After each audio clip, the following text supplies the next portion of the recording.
Hey guys, Prowl 1701 here, and recently on It's Armageddon we did a video talking about what if you could only save one story from each season of Classic Who? Which story would you save? That one went over really well. I really enjoyed reading your list in the comments. Some of your choices made me raise an eyebrow. Gotta admit, there were some of them I saw in there I was like, but then again, some of my choices y'all might have been like, so that's fair enough. So this time on It's Armageddon, we're going to do something different. Today on It's Armageddon, we're going to do, what if you only had to sacrifice one story from each season? Which one would you be willing to give up? Let's say Earth is suddenly invaded by fate, deity, destinies, God, aliens, giant frogs that have kittens come out of their anus wielding nunchucks. I don't know, whatever. Whatever floats your boat in your imagination, but for whatever reason, somebody comes down the earth and is like, okay, we're going to decimate and do terrible bad things to you. You know, we're going to, make you listen to Garth Brooks for eternity or something. I don't know. Or the only way you can save yourself is you have to be willing to give up one story in each season of Classic Who that you can never get back. Never ever. Which one would you be willing to give up? And they point at somebody in the crowd and it's you. And they go, are you a Doctor Who fan? Yes. You will decide which story will you be willing to sacrifice for each season of the classic Doctor Who. You're on the spot. You have to pick. And I didn't write these down. I kind of rolled it in my head a couple times, but I didn't write it down. I wanted it to be a little more spontaneous. I kind of wanted to think of it as I went. And so we're going to start and do all 26 seasons. Which story I would be willing to give up if I had to give up one story from each season. Season 1, the Aztecs. I like the Aztecs. I like all the stories from season 1 that I've seen so far. Now, there's a part of me that wanted to say the Edge of Destruction.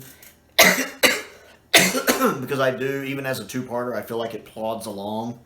But I love the ending of it too much. I really love the ending of Edge of Destruction a lot. Whereas in the Aztecs, while I think is good, I don't think it's as good as its reputation. This is kind of one everybody told me I needed to see. And it does have that one scene I had seen when the Doctor talks to Barbara about not being able to change time. But to be honest, that's my favorite scene in the whole story. That, in fact, I do love Barbara in that story. She's great in it. I like the first Doctor getting tricked into getting married. I do love that scene when they talk about how you can't alter history, not one line. Believe me, I know. I love that scene. And I enjoy the set design a lot too, actually. It's really well done. But I don't feel like the story lives up to its reputation. And I tend to like the other stories in season 1 more. Even the Daleks, I feel like, especially since some of these, I'm not necessarily picking based on my own personal opinion, but also which one of these are more historically significant and need to be kept. Like the Daleks. If I only had to give up one, I don't want to give up the Daleks because the Daleks is the Daleks' first story. And while I think it plods along at 7 episodes, it is essential Doctor Who. For season 2 is tricky for me because I've only seen 3 stories. And my least favorite of the 3 is probably the Dalek Invasion of Earth, which is still good, but it also kind of, plods along. It's a little too long. Episode 4 kind of drags. But it's essential, much like the Daleks. It's an important story, and I feel like it needs to survive. And the only other 2 I've seen is Planet of the Giants and the Time Meddler, and I really enjoy both, with Planet of the Giants being my favorite. But I think it's the one that's also the least important. Time Meddler being the season finale and just being a really good story is essential, I think. Whereas Planet of the Giants, while being a phenomenal story, I don't think is as important. So as much as I would like to keep it, I would probably let it go. That's probably the one I would sacrifice if I had to pick from only one I've seen. Now, if I was going through the whole season, I'm sure there's another one in there I could find. And there's a couple more later in the list. I may say this one just because of its reputation. We'll see as we go. But if I could only do ones I've seen, it would probably be Planet of the Giants, even though it's my favorite of the 3. Season 3, the Gunfighters. Take the Gunfighters. Take it, take it, take it. It's awful. It's so depressing that the Gunfighters survives and other stories like the Savages and, the 2 missing episodes of the Crusade, Marco Polo, and stuff like that don't. It's so frustrating because the TV story of the Gunfighters is awful. Besides, we would hopefully still be able to keep the Target novel. I reviewed the Target novel recently. It's phenomenal. I love the target novel of the Gunfighters. It's hilarious. It's great. It's very tongue-in-cheek, and it doesn't take itself seriously, which is perfect for the Gunfighters. The TV episodes, awful. Easily my least favorite Hartnell. Probably the only Hartnell I've seen I just flat out didn't like. Yeah, they could just take the Gunfighters. Season 4 is tricky. There's a rule I didn't mention on this, too. Let's go ahead and talk about this now. The only stories that you can give up are stories that are either complete or been completed with animation. It can't be a story where recons are involved, because that's too easy to cheat. It'd be too easy to give up the Highlanders because it's completely missing. And that kind of betrays the point of the video. So we are going to put in a rule where you have to give up a story that's either complete with surviving episodes or complete with animation, or a combination of both. It has to be something that you can visually watch all the way through, one way or another. Recons don't count. Animation does count. So, that, naturally takes out the Smugglers, Underwater Menace, and the Highlanders. So we have a lot to work with. Now, like me personally, if it was just for me, I'd give up the 10th planet. Because I don't really like the 10th planet. The first 2 episodes are great. The last 2 episodes not so good. It's just the 10th planet as a whole is just kind of to me. Like I said, I love the first 2 episodes, but the other 2 episodes, especially episode 3, The absence of Hartnell really stunts that one. But I recognize its historical significance because it is of the Cyberman's first story, it is Hartnell's last story, and it is the first regeneration. So I probably would not go with that one for the sake of other people.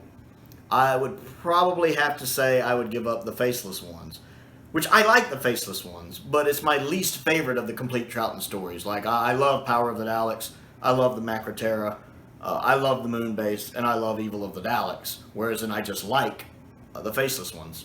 So I would probably give up the Faceless ones, even though I wouldn't want to, just because it's my least favorite of the ones I've seen completely.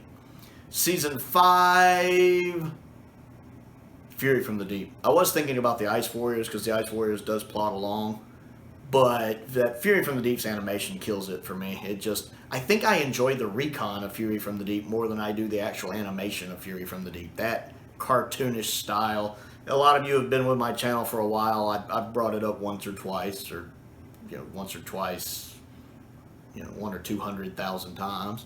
I don't like that animation. It really doesn't work for me. So yeah, I would give that one up easily. Season 6, The Dominators. Gotta be The Dominators. I don't hate The Dominators like some people do, but it isn't that great. It does have some good stuff going on, but the good stuff is mostly down to the Second Doctor and Jamie, and when they're together, but especially Troughton. The Second Doctor is really good in that story. He has some really good moments. We told you to stay away from those things. Well, I do. Every time I see one, I run away, but they're all over the island, so where am I supposed to go? It's another one of those stories where Troughton just lies his ass off all the time, and I love it. But it is the weakest of the stories that season, I think, that are complete. Season 7, of course, is easily the Ambassadors of Boredom. It's too long. I do not like Ambassadors of Boredom. 7 episodes. It's a 4-episode story crammed into 7 episodes, and it doesn't work for me. I get so bored. As much as I love the idea of the story with the aliens actually being friendly aliens. That's fantastic. Too long. It is not supposed to be 7 episodes. That and the other 3 stories that season are just so good. Silurians is a really good story with a phenomenal ending, which pulls up the story. It is a tad long at 7 parts, and the whole story is not exactly super phenomenal. But it is really good, and the ending is so good, it really caps it off in a good way. Whereas Spearhead and Space and Inferno are just masterpieces of Doctor Who. Season 8, also an easy choice, The Claws of Axos. It's the only story that season I don't like, which is interesting because when I did the video asking people if they could only save one story, which one would they save, several people picked Claws of Axos for Season 8. That blew my mind. One of my top tier patrons actually had it on his list, and I was like, why? And he's like, it's my favorite story from the season. And again, I was sitting here thinking, why? To be fair, he did explain to me why he liked it. But I couldn't wrap my head around that because I don't get into Claws of Axos. It has a couple things it does I like. I really like the FBI guy tracking the Master. And I like that Delgado's having to work on the fly on this one. He hasn't been able to plan everything out far ahead like he did in the first 2 stories. So it just got some nice stuff in it. But just overall, I don't really care for it. I just don't think it's a very good story. And I like all of the other stories better. Like, again, Colleen in Space is a million times better than that. It just is. Sorry. Season 9, The Time Monster. And even though I haven't seen The Time Monster, I feel like I'm allowed to include it because the only reason I haven't seen it was after watching the first 2 episodes, or first episode. I either watched the first episode or the first 2 episodes. I was so put off on it, I stopped watching it. I meant to go back to it and just never got around to it. And I feel that if it was so bad I never went back to finish it, I should be able to count that one. So yeah, I would give up Time Monster easily. Season 10 is a little tricky because the only ones I'd be willing to give up are either Frontier in Space or Planet of the Daleks, but they're kind of 2 parts of the same story, or one's a sequel to the other. You know, one leads directly into the other. You know, it's kind of weird to keep Frontier in Space because it leads into Planet of the Daleks. I mean, it ends on a cliffhanger and not have Planet of the Daleks. But the same thing is you don't want to give up Frontier in Space because it's the better story of the 2 and Delgado's last performance, and then go straight into Planet of the Daleks like, okay, what's going on here? But it has to be one of those 2 because I refuse to get rid of one of the others. The 3 Doctors is the best multi-Doctor story, and Troughton steals the show as he always tends to do.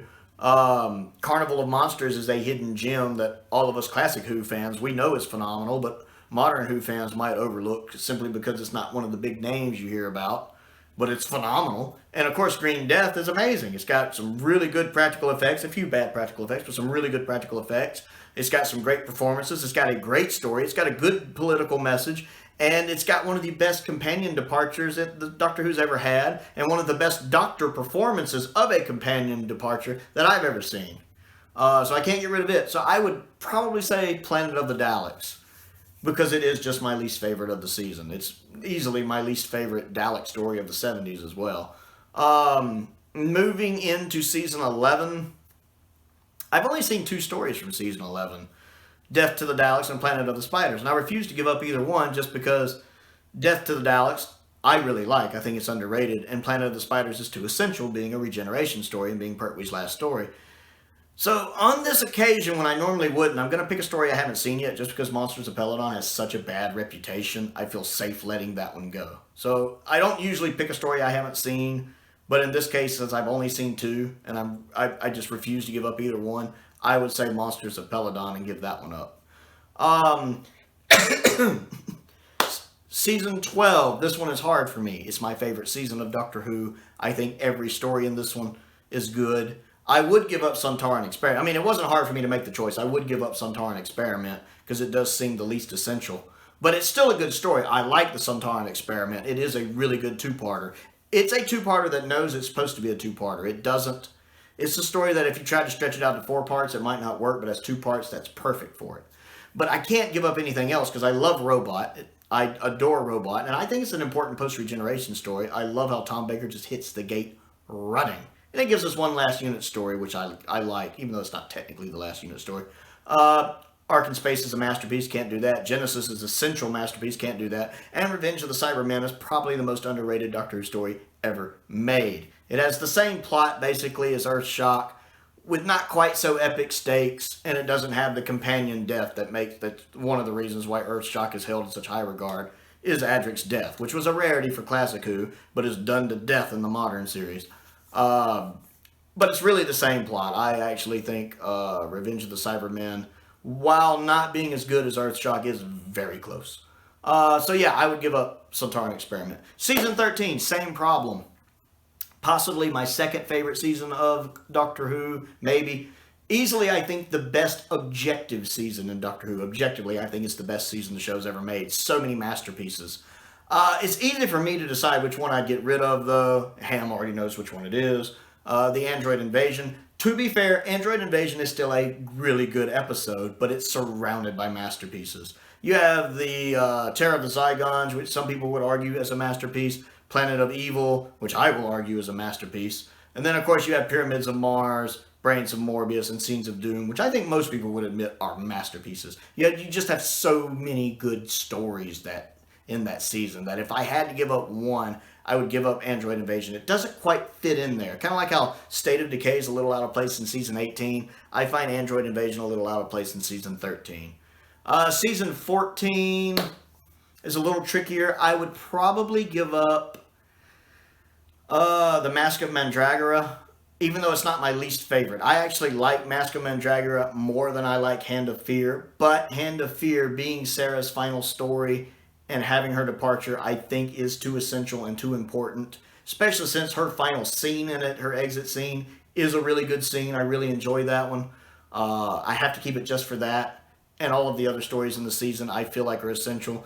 Like Robots of Death, I personally find overrated. I think it's really good, but I think it's overrated. But just for its set design and costume design alone, I think you need to keep it, because it does have a timeless quality to it that a lot of Classic Who doesn't have. The set, the way the ship is done, the sets inside are phenomenal, and the costume designs for the robots, I think, stand the test of time really well. So just, out of being the least important one, I would say Mask of Mandragora, even though I still really like that one. For season 15, I actually have to say The Invasion of Time. I really struggle with that one, especially, it's even for Classic Who, it's apparent the budget had run out. I mean, this one has budget issues all over the place. This is another interesting one, because I saw a few people, again, when I did that video talking about if you could only save one story from each season, which one would it be? Some people were picking Invasion of Time for season 15. And again, I was like, why? I don't understand when you have a season that has Image of the Fendal and Horror of Fang Rot and Sunmakers, why you would keep Invasion of Time. It boggled my mind. Again, everybody's entitled to their opinion. If you like Invasion of Time, you like Invasion of Time. But I just don't. The budget problems, the terrible exit for Leela. It is the one I can let go. I like all of the others. I love Horror of Fang Rock. It's a masterpiece. I haven't seen Invisible Enemy, so I can't speak for that one. I really love The Sunmakers. I think it's phenomenal. It's Robert Holmes, after all. And I like Image of the Fendal. It's really good as well. And I also like Underworld. I've only watched it once, but I find it very underrated. So I would give up Invasion of Time. Season 16, of course, it has to be Power of Kroll. Y'all already know that. I've mentioned a time or two on that on the channel. I don't like Power of Kroll. They can take it. Even if they were like, I'm like, we're going to give you Power of Kroll. And they're like, no, thanks. No, we know about Power of Kroll. We've seen your YouTube videos. Give us another one. Well, I'll be like, okay, I'll give you Androids of Terra. But can you take Power of Kroll anyway? Well, we only want one. No, you can have it too. You know what? I'm going to give you both of them. Take Androids of Terra and Power of Kroll. But if I give, just giving up one, I'd give up Power of Kroll. I don't care for that one. Season 17 is a little harder for me, and I had to think about it. I would probably give up Nightmare of Eden. Not because I dislike it. I like Nightmare on Eden.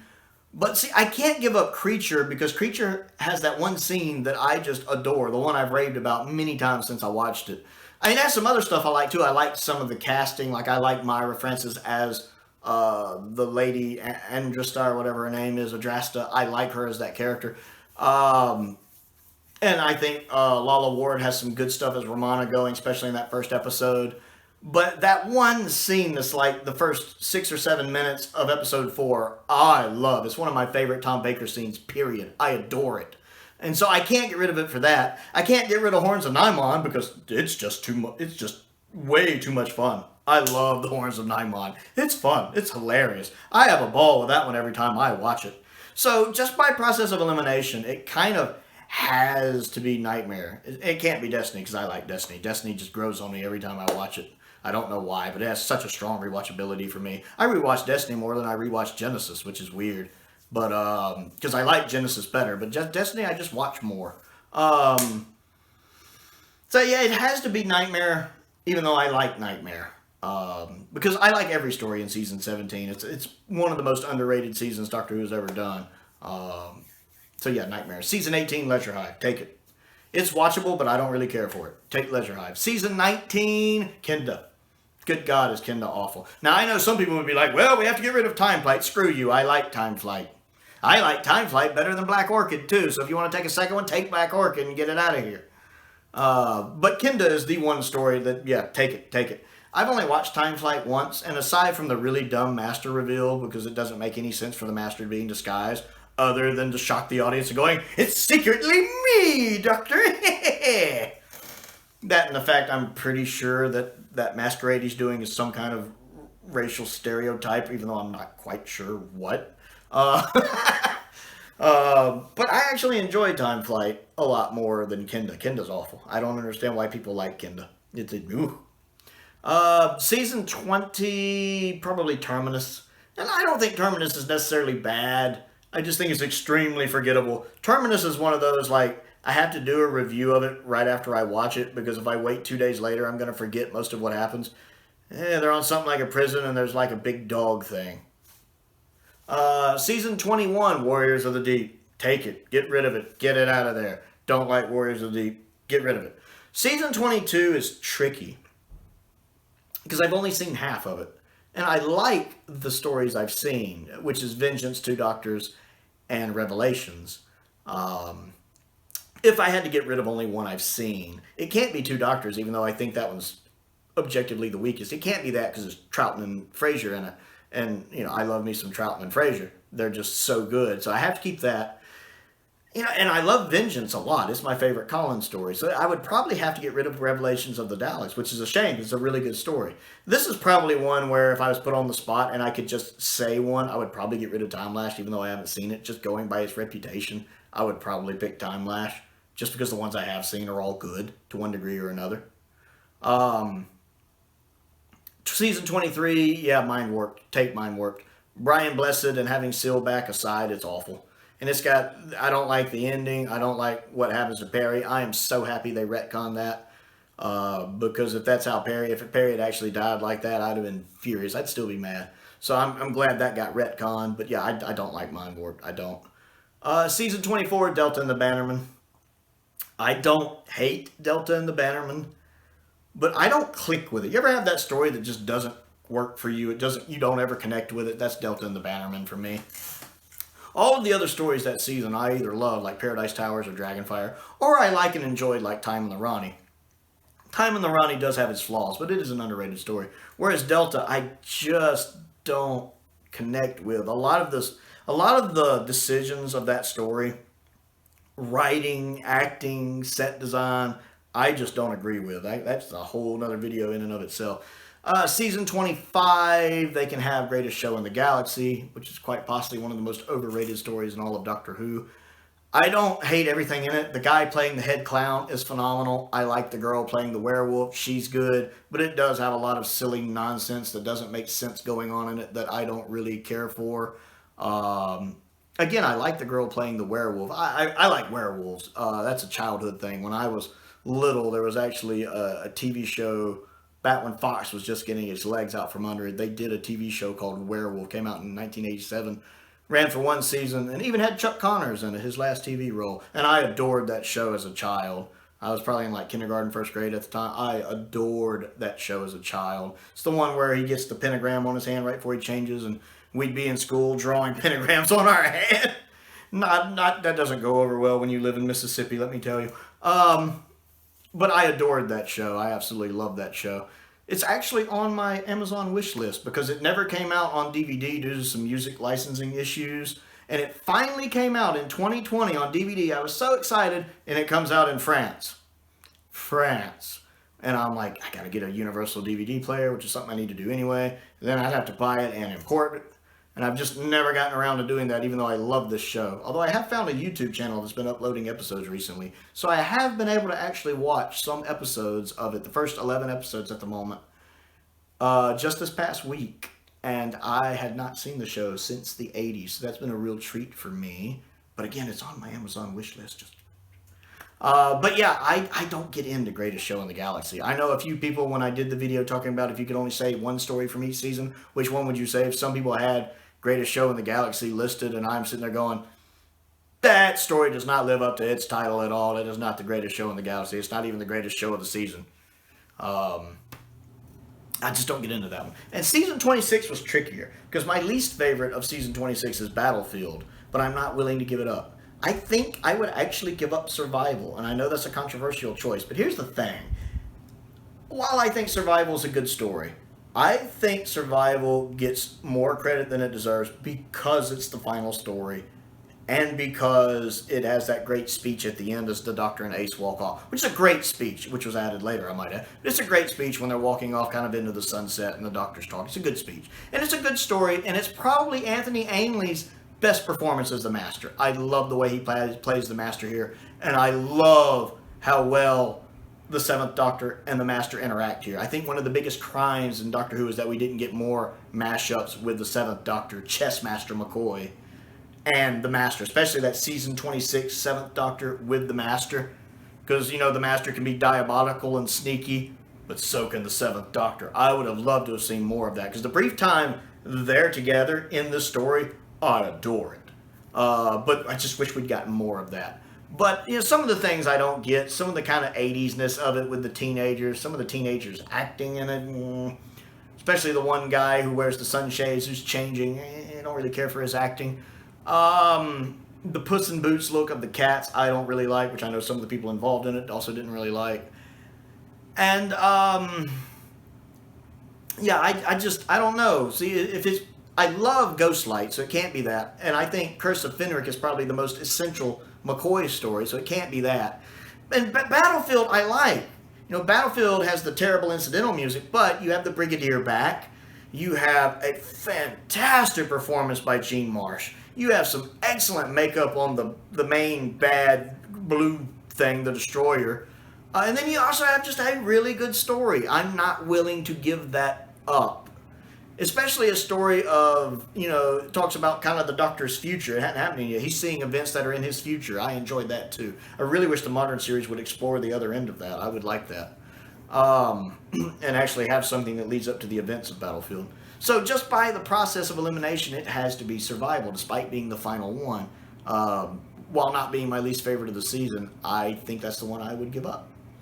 And so that's been my story, doing all 26 seasons of Classic Who, the ones I would be willing to sacrifice if I was the person in the crowd that had to give up something. I want to know, which ones would you be willing to give up if you had to give up one story from each season of Classic Who? Which ones would you be willing to let go? Other things to do while I have you here. I'd like you to go ahead and click that like button if you haven't yet. I am trying to grow the channel to 1,000 subscribers, and I noticed recently when I was looking at my analytics and stuff, like about 39% of my viewers are not subscribed. So that's interesting to me, because I do feel like I have a lot of people who watch the channel regularly who may not actually be subscribed yet. I would encourage you to go ahead and click that button. That helps me out with the YouTube algorithm a lot, actually. That gets me closer to getting the channel to 1,000 subscribers, because a lot of things unlock that you can do with the channel when you hit 1,000 subscribers. There's so many more things I can do that I want to do that I'll have the freedom to do when I hit that. So I would really appreciate that. Go ahead and click that like button. Again, that helps with the algorithm, and I would really appreciate that. I also have a Patreon. If you like what I do and would like to financially support what I do, just as a way of saying thank you, or for some of the bonus perks I offer at certain tiers, there's a link to that down in the description below. I do an exclusive video on Patreon every week. I am starting to do that. Sometimes I allow early access to stuff. I do polls for stuff, behind the scenes videos for stuff. I also have a P.O. box if there's anything you would like to send me to look at and review. I have an Amazon wish list down there as well if you would like to check that out. I also have an Amazon UK wish list, even though there's only a couple things on it, down there as well. Most importantly, though, thank you for watching.